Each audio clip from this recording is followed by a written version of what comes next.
Hello दोस्तों, स्वागत है आपका हमारे यूट्यूब चैनल कॉमिक फैन पर। चलिए दोस्तों, शुरू करते हैं महाबली भोकाल की एक रोमांचक कॉमिक्स 7 सवाल। चलिए शुरू करते हैं ये विशेषांक। लेकिन दोस्तों, उससे पहले जिन्होंने हमारे चैनल को सब्सक्राइब नहीं किया है वो चैनल को सब्सक्राइब जरूर करें, ताकि आने वाली कॉमिक्स की अपडेट आपको समय पर मिलती रहे। चलिए शुरू करते हैं ये विशेषांक। संजय गुप्ता पेश करते हैं 7 सवाल। भोकाल भोकाल अपनी मां के हत्यारे को खोजने के लिए तिलस्मी ओलंपाक में भाग लेने पहुंचा। परीलोक का वह परा जिसने कभी सपने में भी नहीं सोचा था कि एक दिन उसे अपने वचन की डोर में बंधकर हमेशा के लिए पृथ्वी पर ही रहना होगा। और पृथ्वी पर जहां भोकाल को चाहने वाले बहुत है, तो वहीं उसे मिटाने की इच्छा रखने वालों की भी कमी नहीं। भोकाल को मिटाने की इच्छा रखने वालों में से ही एक है दुर्गमा। और दुर्गमा को तो आप सब जानते ही हैं कि ब्रह्मांड के दुर्गम से दुर्गम स्थान पर पहुंच जाना मेरे बाएं हाथ का खेल ही नहीं, बल्कि मेरा जुनून भी है। परंतु इस जुनून से बढ़कर भी एक चीज है दुर्गमा के मस्तिष्क में, और वो यह है कि मुझे ब्रह्मांड का सबसे बड़ा महाबली बनना है। नहीं बन सकता, मैं ब्रह्मांड का सबसे बड़ा महाबली नहीं बन सकता। इस पद पर तो भोकाल बैठा है। जब तक भोकाल है तब तक मेरी बाहुबली बनने की, तब तक मेरी महाबली बनने की यह परम इच्छा कभी पूरी नहीं हो सकती। परंतु मुझे नहीं लगता कि अब भोकाल रहेगा, क्योंकि उसे समाप्त करने के लिए मैं अत्यंत दुर्गम लोक संकटा लोक से संकटा नामक एक ऐसी शक्ति को भोकाल से भिड़वाने लाया हूं, जो कभी समाप्त नहीं होती बल्कि समाप्त करती है। संकटा को संकटा लोक से निकालने के लिए मुझे बहुत से पापड़ बेलने पड़े, परंतु अंततः मैं उसे क्रोधित करके अपने पीछे लगाकर यहाँ लाने में सफल हो गया। ओह भाग बेटा दुर्गमा, अपनी तारीफ करने के चक्कर में तू यह तो भूल ही गया कि अपने सैकड़ों संकटों के साथ संकटा तेरे पीछे है। नहीं, तुझे उसके हाथ नहीं लगना, क्योंकि तेरा लक्ष्य उसके हाथ लगना नहीं, बल्कि संकटा को पीछे लगाए लगाए उस नगर में प्रवेश करना है जिसका नाम है विकास नगर, और जिसमें रहता है भोकाल। अपनी पत्नी तुरीन की आत्मा की शांति हेतु यज्ञ में आहुति डालिए महाबली। तुरीन, ओ तुरीन। तुरीन की यादों में खोते जा रहे भोकाल को वहां पहुंचे उस हड़कारे की आवाज ने मानो नींद से जगाया। महाबली, गजब हो गया। अचानक जाने कहां से आई सैकड़ों भयानक आकृतियों और पक्षियों ने नगर के आकाश को घेर लिया है। चलो मैं देखता हूं। अब भोकाल सब कुछ भूल चुका था। उसे याद था तो सिर्फ इतना कि उसे विकास नगर को बचाना है उस संकट से जो विकास नगर के आकाश में मौजूद था। लेकिन वास्तव में वह संकट विकास नगर के लिए नहीं, बल्कि दुर्गमा के लिए घातक था। तूने स्वयं को अत्यधिक सूक्ष्म बना लिया है दुष्ट, परंतु तू संकटा की दृष्टि और उसके प्रकोप से नहीं बच सकता। मेरा उद्देश्य था कि मैं सूक्ष्म रूप धारण करके विकास नगर में छिप जाऊंगा और संकटा मेरी खोज में सारे विकास नगर को तबाह करना आरंभ कर देगा। उस तबाही को रोकने भोकाल आएगा तो क्रोधित संकटा भोकाल को समाप्त कर डालेगा, परंतु ऐसा कुछ नहीं हुआ। संकटा ने मुझे इस सूक्ष्म रूप में भी ढूंढ लिया है और मुझ पर संकटों की वर्षा कर रहा है। यह और इसके संकट तो विकास नगर का बाल भी बांका नहीं कर रहे हैं। यह तो मुझे समाप्त कर डालेगा। मेरी ही योजना मुझ पर भारी पड़ रही है। हाय, किस बुरी घड़ी में मैंने इस योजना पर कार्य करने की सोची थी। हाय मरा रे। कुछ कर, कुछ सोच दुर्गमा बेटा, नहीं तो तेरे प्राणों पर संकट आ जाएगा। एक उपाय है, एक ही उपाय है, और उस उपाय से ना मात्र मेरे प्राण बच जाएंगे, बल्कि वह भी हो जाएगा जो मैं चाहता हूं। मुझे एक बार फिर भागना होगा। दुर्गमा एक बार फिर संकटा से बचकर भाग खड़ा हुआ, जबकि इधर भोकाल भयंकर प्राणी और आकृतियां कभी इधर भागी जा रही हैं, कभी उधर। ऐसा लग रहा है जैसे वे किसी को ढूंढ रहे हैं और उसका पीछा कर रहे हैं। इन पर आक्रमण बुलवा दो महाबली। नहीं सेनापति जी, इन्होंने अभी तक हमें या नगर को कोई हानि नहीं पहुंचाई है। ऐसे में इन पर आक्रमण करना न्यायोचित नहीं है, परंतु अपने सैनिकों को हर समय सतर्क रहने के लिए अवश्य बोल दीजिए। किसी भी अप्रिय घटना से निपटने के लिए एकदम तैयार। ओहो, टननननन। अचानक वातावरण में गूंजी उस आवाज ने भोकाल को सतर्क कर दिया, क्योंकि वह अखंड नाद की आवाज थी। टन। किसने बजाया अखंड नाद? किसे मेरी सहायता की आवश्यकता है? मुझे मुझे तुम्हारी सहायता की आवश्यकता है महाबली। दुर्गमा, तुमने अखंड नाद बजाया, तुम्हें मेरी सहायता आवश्यकता है, मेरे परम शत्रु को। अब मैं आपका शत्रु नहीं हूं भोकाल भैया, पहले था, अब तो मैं अखंड नाद को बजाने वाला एक ऐसा फरियादी हूं जो अपने प्राणों की रक्षा के लिए आपकी शरण में आया हूं। भोकाल के पैरों में ही गिर गया दुर्गमा। मुझे आशा है कि आप मुझे अपनी शरण में लेंगे, अखंड नाद की ध्वनि का मान करेंगे, मेरी शत्रुता को किसी बालक की भूल समझकर मेरे प्राणों की रक्षा करेंगे ना? हाँ, अखंड नाद को बजाने वाले हर फरियादी की रक्षा करने के लिए मैं वचनबद्ध हूँ, फिर चाहे वह फरियादी मेरा शत्रु ही क्यों ना हो। बताओ दुर्गमा, तुम्हारे प्राण कौन लेना चाहता है? वो संकटा और उसके संकट।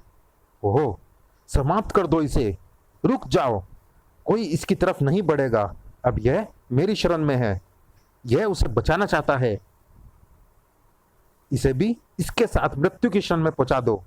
संकटा के आदेश पर सैकड़ों संकट भोकाल की तरफ लपके। इसी के साथ भोकाल के शरीर में मानो तूफान समा गया, उसकी तलवार में बिजली भर गई। क्रोध ने संकटा को सूखे पत्ते की तरह कपा डाला। तूने संकटा से टकराकर अच्छा नहीं किया। संकटा संकटों का सम्राट है, तू मेरे संकटों से बच नहीं पाएगा। वाऊ, संकटा अपने संकटों के साथ भोकाल पर पिल पड़ा है। अब उसे मेरी कोई चिंता नहीं, यानी मेरे दोनों उद्देश्य सिद्ध हो गए हैं, मेरे प्राण भी बच गए हैं और संकटा भोकाल से टकरा भी चुका है। अब मेरी भलाई इसी में है कि मैं अपने प्राणों को लेकर भाग लूं। इस टकराव का परिणाम क्या होगा इसका पता मैं बाद में लगा लूंगा। बाद में क्या, इसका परिणाम तो मुझे पहले से ही पता है। भोकाल संकटा के हाथों मारा जाएगा, क्योंकि संकटा तो मर ही नहीं सकता। सचमुच उस टकराव का परिणाम भोकाल की मौत के रूप में ही सामने आने वाला था। लेकिन क्या भोकाल की मौत इतनी आसान थी? नहीं, क्योंकि भोकाल के पास था एक चमत्कारी नाम, भोकाल। और उस नाम को पुकारने पर भोकाल के हाथ में आती थी वह तलवार जो प्रलयंकारी थी, संकटों की नाशक थी। अब तेरी बारी है। ओह, ये क्या, इसे चमत्कार कह सकता है, और इस चमत्कार का आधार यह है कि संकटा समाप्त होता नहीं, समाप्त करता है। और अब समाप्त मात्र तू ही नहीं, यह सारा नगर भी होगा। ओह, संकटा ने मुझ पर अग्नि और नगर पर विशाल अग्नि गोले बरसाकर मुझे और सारे नगर को समाप्त करने के अपने अभियान का आरंभ कर दिया है। यह जो विशाल अग्नि गोले बरसा रहा है, उन्होंने नगर में त्राही त्राही मचा दी है। मुझे नगर पर बरसती इस अग्नि को रोकना होगा, और उसका एक ही उपाय है कि मैं उसके एक हाथ से छूटती अग्नि के तेज की परवाह किए बिना आगे बढ़ूं और अग्नि गोले फेंकते इसके इस हाथ को जकड़ लूं। उफ, ओह, मेरे हाथ से अग्नि गोले की वर्षा को रोककर तू इस नगर को मेरे संकट से बचाना चाहता है, लेकिन ऐसा करने से पहले ये तो सोच लेता कि मेरे हाथ से जो संकट छूट रहा है वह तुझे अपनी चपेट में ले सकता है। उफ, अब इसके दूसरे हाथ से छूटते अग्नि गोले भी मेरे शरीर से टकरा रहे हैं। एक तो पहले ही मैं अपने पर होती इसके दूसरे हाथ की अग्नि वर्षा से परेशान हूं, ऊपर से ये अग्नि गोले। उफ, ये तो मुझे झुलसाए दे रहे हैं। मुझे ऐसा लग रहा है जैसे मेरा शरीर शीघ्र ही राख होकर गिर जाएगा। असहनीय पीड़ा ने भोकाल को जकड़ रखा था, लेकिन अभी भी सहन शक्ति का दामन नहीं छोड़ा था उसने। लेकिन मौत से तो उसे कोई ऐसी शक्ति ही बचा सकती थी जो संकटा जैसी शक्ति के लिए भी संकट बन जाए। ऐसी शक्ति पृथ्वी की नहीं हो सकती थी। आह! और संकटा के हलक से निकलती यह दर्दनाक चीख यह साबित भी कर रही थी कि संकटा से टकराने वाली यह शक्ति पृथ्वी की थी भी नहीं। आकाश की गहराइयों से उतरा धूमकेतु था वह, और आकाश के उस धूमकेतु को पृथ्वी पर उतारने वाला था काल कुंडली। इसी के साथ भोकाल का जीवन बच गया था। लेकिन प्रसन्न नहीं, चकित था भोकाल। काल कुंडली, तुमने बचाया मुझे? बचाना ही था। संकटा के भाग्य में तुरंत फुरंत धूमकेतु के टकराव का योग डालकर तुझे बचाना ही था।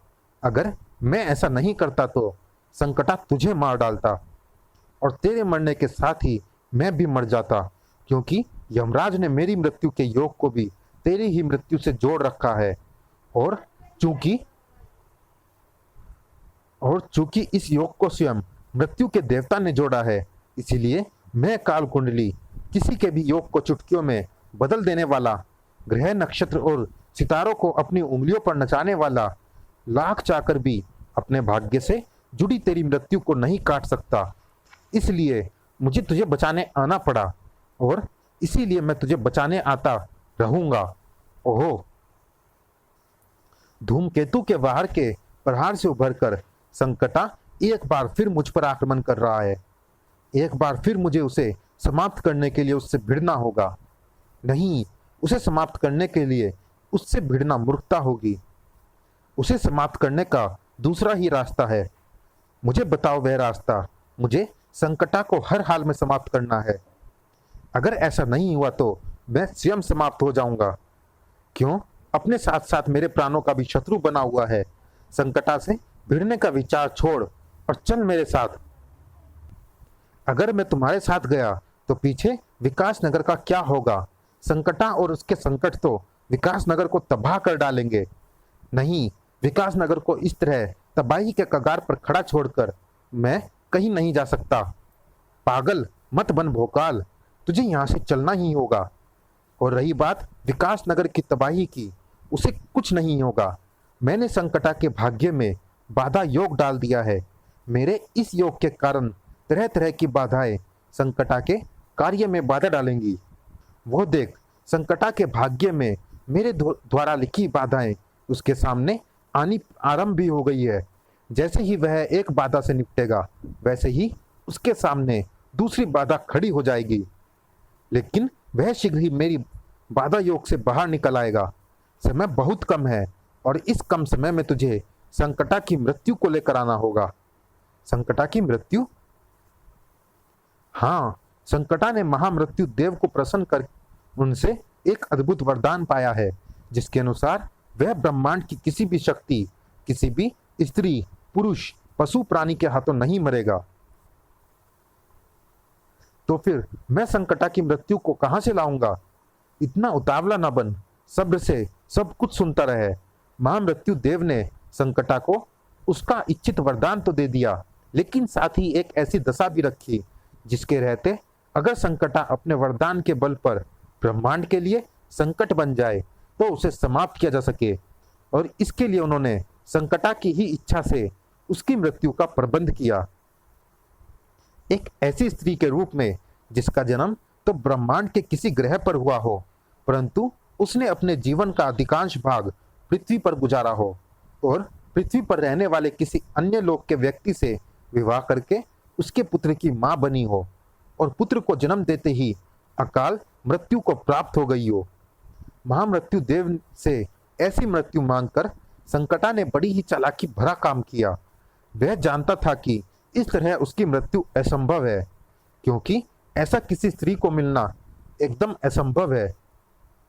ब्रह्मांड में कोई भी स्त्री उसकी मृत्यु की शर्तों को पूरा नहीं कर सकती। नहीं, एक स्त्री ये सारी शर्तें पूरी करती है, तुरीन। तुरीन? चलिए दोस्तों, इस भाग में इतना ही। ये रोमांचक कॉमिक्स जारी है अगले भाग में भी। मिलते हैं इसी कॉमिक्स के अगले भाग में। तब तक के लिए धन्यवाद।